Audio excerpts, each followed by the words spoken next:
TV5.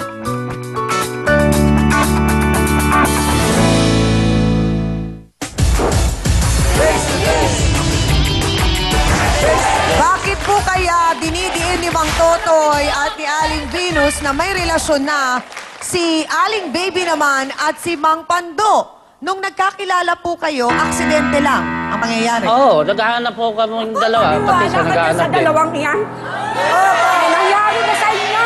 Uweno naman ngayon sa inyo, nagseselos kayo? Hindi naman po. Oh, kayo po ang unang nang iwan. Uweno naman kung magkasama sila ng 10 oras ng gabi, baka may hinahanap po sila. Eh di wag na lang siyang nagdemanda sa amin. Dahil pabayaan niya na rin lang kami. Parehas na lang naman eh. Kasi po, parang ganito yun eh. Kung nagpaalam po kayo, Mang Totoy, ng maayos kay Aling Baby, at ikaw din, Aling Venus, kay Mang Pando, hindi sila magsasama na dalawa para hanapin kayo. Kasi pinagtagpo lang nga sila ng tadhana eh. Eh kami rin po pinagtagpo rin din. Ate Venus, desisyon niyo pong dalawa na iwanan sila at magsama. Oo. Sila po naghanap ng may nawawala sa kanilang mga dating kinakasama.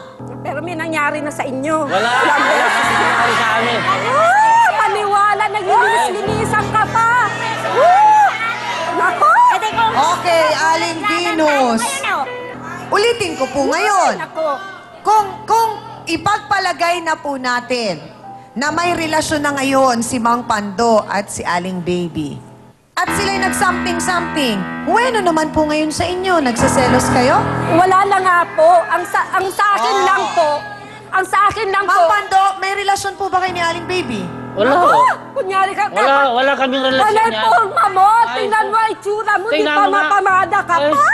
Ay, ikaw magkasama na ka kayo dalawa. Nauna kayo. Oo. Tsura. Tapos ibabaling mo sa amin. Talagang may nangyari na sa inyo. Yung kaibigan ko, lagi nagtatext sa akin. Ito lang, naputulan. Pero hindi putol. Mang Pando, Hanap ka pa ng iba. Iwanan ka na asawa mo, pa, silbi mo. Ay, sus. Kita mo ang Bakit? itsura mo, kaya Bakit? iwanan ka na asawa mo. Bakit? Ito may Hindi itsura po mo. yun, Mang Totoy. Pero putol. baka po Ikaw eh. magulat kayo pagka may nangyari sa inyo, iwan din po kayo ni Venus. Huwag po kayong magsasalita ng ganon, Mang Totoy. Kasi kayo man po ang lumagay sa lugar ni Mang Pando, napakasakit po na dahil lang nagkaroon ng problema at nagkasakit siya, ay sumuko. Pero ngayon hindi na. Nasa iyo na. Sa iyo na lang. Ayaw ko na yan. Yung anak ko na lang ang gusto ko makita. Tinatago po ba sa inyo? Kaya lang, Pinatago sa akin. Hindi niya pinapakita eh. Namimiss ko na yung mga anak namin. Siyempre, tatayo ako. Gusto kong makita yung mga anak namin. alam po ba ninyo na sinabi daw kasi ni Aling Venus na sa mga bata na Oh. kayo daw po ay patay na? O, kita mo na kasi nung alinan mo. Alakas-lakas ko gito, patay.